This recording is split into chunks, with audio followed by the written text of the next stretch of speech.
Halo, saya Gracia Melani Aritonang dengan NIM 32033220005 akan memaparkan hasil proyek antropologi psikologi yang diampu oleh Bapak Daniel Simanjuntak, yaitu upaya untuk mengurangi atau menghilangkan kasus bunuh diri yang terjadi di Kecamatan Siantar Selatan, Pematang Siantar.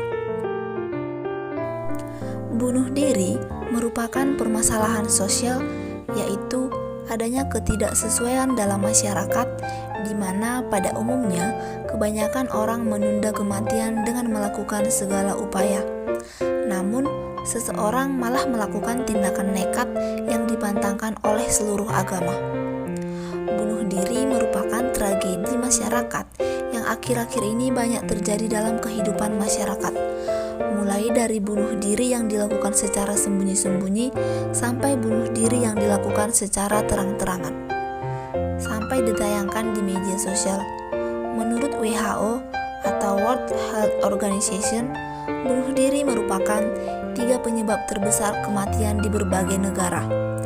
Kurang lebih terdapat 800.000 orang yang mencoba melakukan tindakan bunuh diri setiap tahunnya.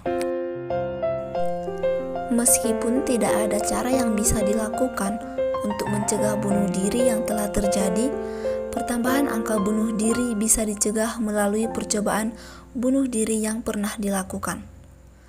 Pematang Siantar merupakan salah satu kota yang ada di Sumatera Utara yang memiliki 8 kecamatan, yaitu Kecamatan Siantar Marihat, Kecamatan Siantar Marimbun, Kecamatan Siantar Selatan, Kecamatan Siantar Barat, Kecamatan Siantar Utara, Kecamatan Siantar Timur, Kecamatan Siantar Martoba, dan Kecamatan Siantar Sitalasari. Ada beberapa kasus bunuh diri di beberapa kecamatan, salah satunya di Kecamatan Siantar Selatan, yang dimana hal ini disebabkan oleh beberapa faktor yang menyebabkannya. Jadi, dengan permasalahan yang ada, penelitian ini menggunakan teori struktur kepribadian dasar oleh Gardner Linton dan Du Bois, yang mengatakan bahwa struktur kepribadian dasar merupakan alat penyesuaian diri individu yang umum bagi semua individu dalam masyarakat. Penyebab terjadinya kasus bunuh diri di Kecamatan Siantar Selatan yaitu karena adanya teknik berpikir di mana dalam teori struktur kepribadian dinyatakan bahwa dalam menyesuaikan diri terhadap permasalahan yang ada dalam setiap individu, adanya seseorang dalam keluarga yang mengalami stres atau depresi akan menimbulkan tindakan bunuh diri jika tidak mendapatkan solusi dari permasalahan yang dialami. Maka dari itu, perlu adanya dukungan dari orang-orang terdekat. Selain itu, sistem keamanan dan kesejahteraan juga diperlukan dalam penyebab kasus bunuh diri di Kecamatan Siantar Selatan, di mana dinyatakan dalam teori struktur kepribadian bahwa dalam keadaan di mana seseorang mengalami trauma batin di masa lalu akan berpengaruh pada pembentukan superego atau bagian dari kepribadian dari individu yang terbentuk karena beberapa pengalaman yang dialaminya, sehingga ketika ada masalah maka yang terlintas di benaknya adalah melakukan percobaan bunuh diri. Adapun upaya-upaya yang dilakukan untuk pencegahan bunuh diri yaitu yang pertama, penerimaan diri. Penerimaan diri yang rendah merupakan faktor penting yang mempengaruhi ide dan percobaan bunuh diri.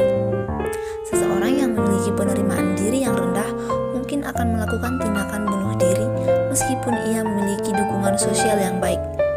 Seseorang dengan penerimaan diri yang baik dan keinginan untuk bisa nyaman dalam lingkungan barunya lebih bisa mencapai tujuan.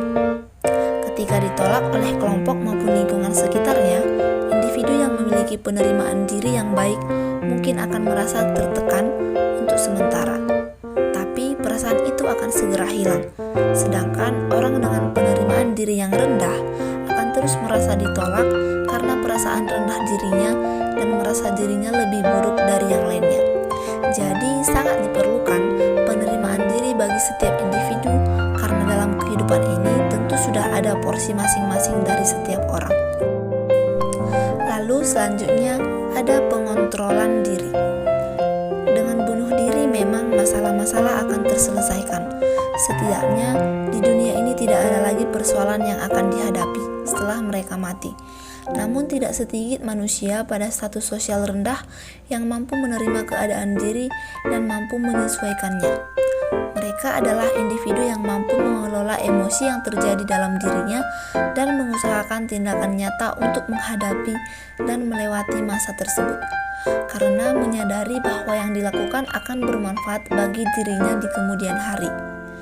Keadaan ini akan membuat manusia berbuat yang terbaik untuk dirinya dan memberikan kontribusi bagi terwujudnya pemahaman dan penerimaan diri, sehingga tantangan dan hambatan yang dialaminya tidak dipersepsikan sebagai suatu penderitaan, tetapi merupakan bagian dari masa yang harus diatasinya.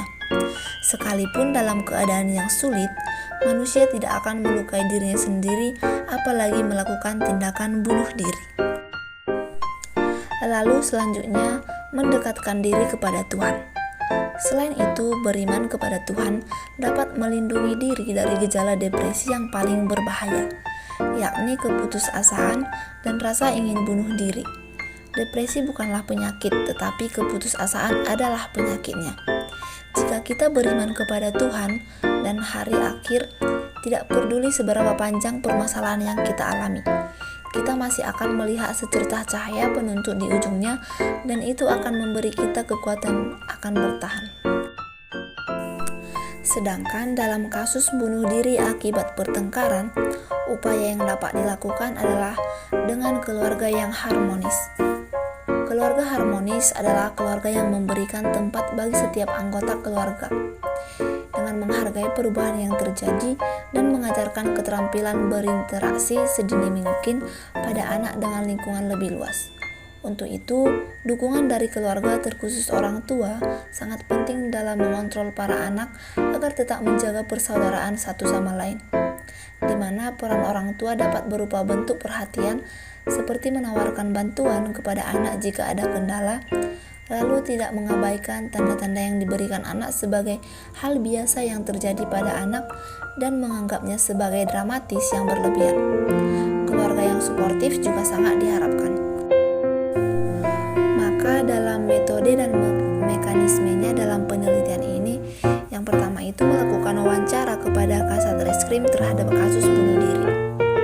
Lalu kasus bunuh diri ini diakibatkan beberapa faktor seperti depresi dan pertengkaran. Dan langkah selanjutnya yaitu mencari upaya mengurangi atau menghilangkan kasus bunuh diri. Jadi, adapun manfaat dari rekayasa ide ini adalah supaya penulis dapat menyumbangkan ide, gagasan atau pemikirannya terhadap permasalahan yang diangkat dan untuk menemukan solusi dan upaya dalam menyelesaikan permasalahan yang dibahas, serta dapat menambah pengetahuan penulis dan para pembaca terkait hal yang bisa dilakukan dalam proses pengurangan bahkan penghilangan kasus bunuh diri di Kecamatan Siantar Selatan, Pematang,